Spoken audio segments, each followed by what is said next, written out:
I'm Jami Floyd. This is The Best Defense. Well, first up, of course, the execution of Saddam Hussein. The former Iraqi dictator was hanged just before dawn on Saturday, just 2 months after being found guilty of the murder of 148 Shiites in Dujail, and just 4 days after an Iraqi appeals court upheld his conviction and the sentence. So did the Iraqi legal process work, or was there a rush to execute? And did Saddam Hussein get a fair trial? We have team coverage. Court TV's senior editor, Fred Graham, joins us from Washington, D.C. And Court TV analyst Simone Monasabian joins us, as she always has, here in New York. So, Fred, it seems that Saddam Hussein acted with dignity throughout, and I seem to hear his executioners mocking him. What is the reaction there in Washington, D.C., and is that a proper reading of this videotape, in your view? Well, I think that's the consensus reaction across the world. The execution of Saddam Hussein brought much jubilation to Iraq this weekend, but that wasn't the only sentiment felt in the country. Many Iraqi Sunnis also protested the death of their former leader. This is The Best Defense. I'm Jami Floyd. Saddam Hussein was executed for the crimes against humanity he committed during a 1982 massacre which killed nearly 150 Shiites in the town of Dujail. It can be expected that after this weekend's momentous event in Iraq's history, the country will be feeling a ripple effect for years, if not decades to come. Let's take a look, though, Fred, at another bit of reaction from the man we just saw in the CNN package, the ambassador to the UN for Iraq, Ambassador Faisal al-Ishtrabadi, and he's the deputy permanent representative to the United Nations. I suppose that there is a hardening that takes place for individuals who live that way and who have to convince themselves, in order to live with themselves, that they've done the right thing when in fact they've inflicted misery upon untold millions and destroyed a country.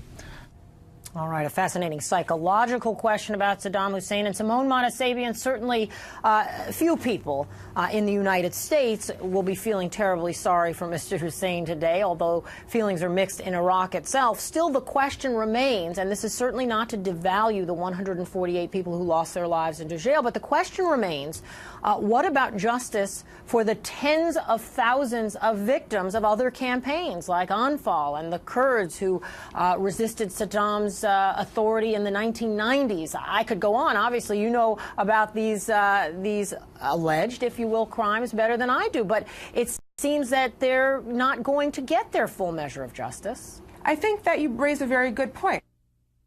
He was once Osama bin Laden's driver, but now Salim Hamdan is a resident of Guantanamo Bay, and he's facing charges of conspiracy and supporting terrorism in the first U.S. military war crimes trial since World War II. This is The Best Defense. I'm Jami Floyd. The trial continues this week at Guantanamo Bay Naval Base in Cuba, with several U.S. military officers already testifying against Hamdan. Joining us now live from Guantanamo Bay is our senior editor, Fred Graham. So, Fred, this is the first military commission in decades. How are prosecutors thus far linking Hamdan to 9/11? The government is not getting any traction, or very little traction, in its effort to prove conspiracy. This is very different in many ways, Fred, from a federal trial, from any trial. Even the jury is a bit different. Let's take a look at what the jury is made up of in this case. It's actually the commission that you hear so much about. That's what we commonly think of as the jury. And in this case, they are military officers from all around the world actively serving the U.S. military, and they will vote on both the guilt and the sentence, and a 3/4 vote will be sufficient for a conviction of Mr. Hamdan. Fred, what are the other differences that you're observing in this trial from those that we see every day on Best Defense in civilian courts?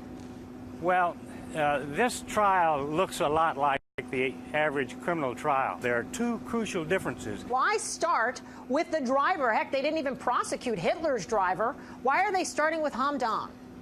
Well, the problem is that to a large extent, the world is ignoring this trial. Yeah. We're here, we're talking about it, but this is our bag. CNN is here. Other than that, there are no American networks doing what we're doing, that is, telling the people from the scene what's going on. And I'm afraid that they aimed a little low in setting up this case, and the point they're going to be making or attempt to make may not be made because the public don't think it's important enough to focus on this. And I will call him out on that. I think we should be down there. I'm glad you are, Fred Graham. I'm Jami Floyd. We have breaking news here on Court TV. Louis Scooter Libby on trial in a federal courthouse. Now a verdict pending. Let's go out to Court TV's Savannah Guthrie. Savannah, people often think that the crime charged here was the leaking, and it wasn't. Instead, there are 5 counts, none of which have to do with the leaking directly. Indirectly, though, what are those 5 counts? There are 5 counts. It's 1 count of obstruction of justice, 2 counts of false statements, that is lying to the FBI that was investigating who leaked the name of Valerie Wilson to reporters, and then 2 counts of perjury for lying under oath to the grand jury. So it's 4 separate statements on 4 different dates, 2 of them to the FBI, 2 of them to the grand jury, and then that 1 sort of catch-all charge of obstruction of justice. Speaking of catch-all, this is our opportunity to catch up with our team coverage providers. They are, of course, Lisa Bloom, Jack Ford, Vinnie Politan. Vinnie, I'm going to come first to you, and the question I have for you is whether we needed to hear from Scooter Libby for him to stand a prayer of a chance come verdict time. Well, maybe not. I mean, you're talking about 10 days of deliberation, so the defense did something right. They were at least thinking about it. Jack, let me come to you Jami, on that. we have the verdict. Okay, come to you, Savannah Guthrie. Jami, it's a guilty verdict on count 1 of the indictment, which is obstruction of justice, and I'm waiting to hear what the other counts are. But so 1 count of guilty. I'm hearing guilty count 2. That is a count of false statements regarding Tim Russert. Not guilty on count 3. That was what was considered the weakest charge, a false statements charge regarding Matt Cooper. The next count will be a perjury charge. This is a guilty count against Libby for perjury. This concerns a conversation he claimed to have had with Tim Russert of NBC News. The last count is a perjury count, and it's a guilty count, and count 5 was a perjury charge having to do with Libby's conversation with Matt Cooper of Time magazine. So it is clear what has happened here. The jury has convicted of 4 of 5 counts. Let's turn to our team coverage. Jack, what do you make about the split, not so much as between the Russert charges and the Cooper charges, but within the Cooper charges? You've got an acquittal on false statements related to Cooper, but a conviction on perjury, count 5. And I thought if they were going to split it, it would be all Cooper and all Russert, not split within the Cooper testimony, which, as Savannah reported throughout, is the weakest thing about the prosecution's case, and yet they managed to convict on count 5. You know, that's very puzzling to me also, Jami. We'll hear from some of these jurors, although federal juries are rather circumspect after they give a verdict. We will make every effort. Our team is out there and on the ground. Let's go out to Fred Graham, who has made his way from that courtroom. Fred, of course, you were inside as the verdict came down. Tell us what happened. As the defendants, Scooter Libby, filed into the courtroom prior to getting the verdict, his lawyers were very grim. He attempted a weak smile, but there wasn't much enthusiasm behind it. And you can tell that they were realists, and they pretty well knew that this jury had decided on convictions. All right, there is a press conference. This, of course, is Ted Wells, and to his left, Scooter Libby. We believe in the American justice system, and we believe in the jury system. That is all we will have to say at this time. Mr. Libby, are you willing to go to prison to protect Vice President Cheney?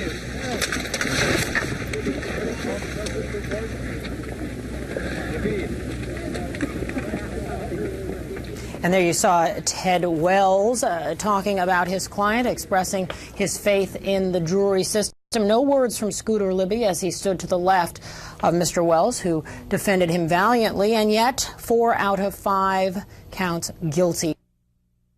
I'm Jami Floyd. This is Court TV. We have breaking news. There will be a verdict in the Enron case read shortly. The jury announced that it reached its verdict, just less than an hour ago, and we expect at noon Eastern time a verdict to be announced to the American public, a long-awaited verdict. Jean Casara's 16 weeks of testimony on both sides of this case, 54 witnesses, and now that jury has to come back and make perhaps one of the most momentous decisions in American American legal history. Who are the jurors? What do we know about the jury composition? What we know is that there are 8 women and 4 men. So this was a predominantly female jury, which is an interesting fact. We were not given privy to their occupations or what they do in life, just the fact that there is a majority of women on that jury. And one has to hope that they will speak with us and give us a sense of what it is they thought about and what made the difference, however they rule. But not always do juries do that. And let me go out to Savannah Guthrie.